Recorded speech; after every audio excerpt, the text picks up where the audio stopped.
Oh guys, alam nyo? Hindi nyo alam, no? Kaya ko nga sasabihin para malaman nyo eh. Di ba? Ayun lang yun, para malaman nyo, yung sasabihin ko, problemado talaga ako. Sobra-sobra ang problema ko talaga. Kasi bayadan ko ng bahay, ng tubig, ng ilaw.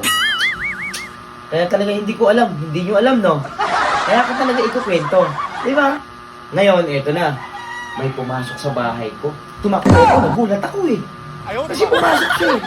Problemado ako. Alam nyo kung ano sabi niya? Sabi niya sa akin, oh, Tunying, dapat happy lang. Tumawa ako ngayon, tumawa ako. Kasi alam mo yun, problemado ko, nagsalita siya lang, Tunying, dapat happy lang.